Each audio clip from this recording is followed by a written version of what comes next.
ఇక రాష్ట్రపతి అభ్యర్థి రామ్నాథ్ కోవింద్ విజయంపై అధికార భాజపా నాయకత్వం పూర్తి విశ్వాసంతో ఉంది. ఏకగ్రీవ ఎన్నికకు ప్రతిపక్షాలు సహకరించకుండా పోటీ పెట్టినా గెలుపుకు ఢోకా ఉండదన్న అంచనా వేస్తోంది. ఎన్డీఏ పక్షాలతో పాటు పలు స్థానిక పార్టీలు కూడా మద్దతు పలకడంతో తమకు 60% ఎలక్టోరల్ కాలేజీ ఓట్లు వస్తాయని భాజపా ధీమా వ్యక్తం చేస్తోంది.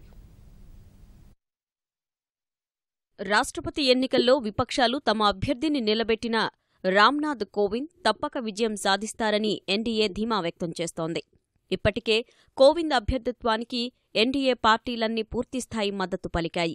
మరోవైపు అన్నాడీఎంకే, తెరాస, వైకాపా, పీఎంకే, ఏయూడీఎఫ్ వంటి యూపీఏ, ఎన్డీయేతర పక్షాలు కూడా మద్దతు పలకడంతో గెలుపుపై భాజపా పూర్తిస్థాయి విశ్వాసంతో ఉంది.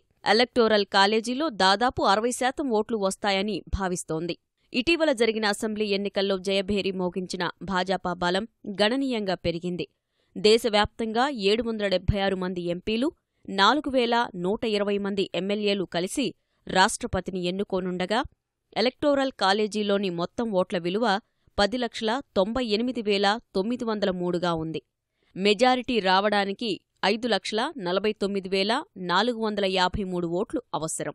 అయితే ఎన్డీఏ బలం మాత్రం 5,37,080 మాత్రమే ఉంది. అంటే 48.92% మాత్రమే. అయితే కొన్ని స్థానిక పార్టీలు ఎన్డీఏకు మద్దతు పలికాయి. వీటిలో అన్నాడీఎంకేకు అత్యధికంగా 59,864 ఓట్లు, బీజేడీకి 36,549 ఓట్లు, తెరాసాకు 20,736 ఓట్లు ఉన్నాయి.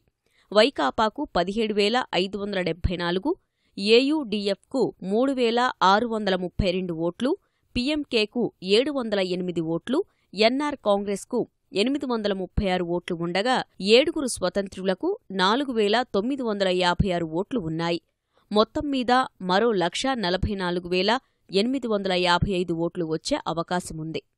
ఇక యూపీఏ బలం విషయానికి వస్తే కాంగ్రెస్కు 1,64,478 ఓట్లు, ఆర్జేడీకి 18,796 ఓట్లు, డీఎంకేకు 18,352 ఓట్లు ఉన్నాయి. జేఎంఎంకు 5,116, ఐయూఎంఎల్కు 5,036 ఓట్లు, నేషనల్ కాన్ఫరెన్స్కు 1,788 ఓట్లు, ఆర్ఎల్డీకి 208 ఓట్లు ఉన్నాయి. మొత్తంగా 2,13,774 ఓట్లు యూపీఏకి ఉన్నాయి. ఎన్డీఏ, యూపీఏతర పార్టీల విషయానికి వస్తే తృణమూల్ కాంగ్రెస్కు 64,555 ఓట్లు, సిపిఎంకు 27,069, జేడీయూకి 20,935 ఓట్లు, ఆమ్ ఆద్మీ పార్టీకి 9,038 ఓట్లు, జేడీఎస్కు 7,820, సిపిఐకి 4,701, ఐఎన్ఎల్డీకి 4,252 ఓట్లు ఉన్నాయి. ఇక ఎంఐఎంకు 2,084, ఆర్ఎస్పీకి 1,336, ఆల్ ఇండియా ఫార్వర్డ్ బ్లాక్కు 302, సిపిఐఎంఎల్కు 176 ఓట్లు ఉన్నాయి. మొత్తంగా 1,42,278 ఓట్లు ఉన్నాయి. ప్రతిపక్షాల్లో ఎన్డీఏ అభ్యర్థికి మద్దతు ఇవ్వడానికి అవకాశం ఉన్న పార్టీల ఓట్లు చూస్తే సమాజ్వాదీ పార్టీ 26,260 ఓట్లు ఉండగా ఎన్సీపీకి 15,857 ఓట్లు ఉన్నాయి.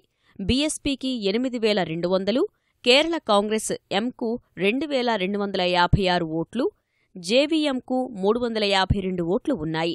2 స్వతంత్రుల ఓట్లు 1,416తో మొత్తం 54,341 ఓట్లు ఎన్డీఏకు అనుకూలంగా పడే అవకాశముంది. ఎన్డీఏ సహా తటస్థ పార్టీల్లో మద్దతు ఇస్తున్నవి, ప్రతిపక్షాల్లో మద్దతు ఇస్తున్నా ఇచ్చేందుకు సుముఖంగా ఉన్న పార్టీల ఓట్లు అన్నీ కలిపితే మొత్తం 7,36,276 ఓట్లు వస్తున్నట్లు అధికార కూటమి అంచనా వేసింది. మద్దతు ఇచ్చే పార్టీల్లో కొన్ని వెనక్కి తగ్గినా మొత్తం మీద 60% వరకు ఓట్లు ఎన్డీఏకి వస్తాయి. ఎలా చూసినా అధికార కూటమి అభ్యర్థి రామ్నాథ్ కోవింద్ గెలుపునకు దాదాపు ఎలాంటి అడ్డంకులు ఉండవనే యోచనలో భాజపా అధినాయకత్వం ఉంది.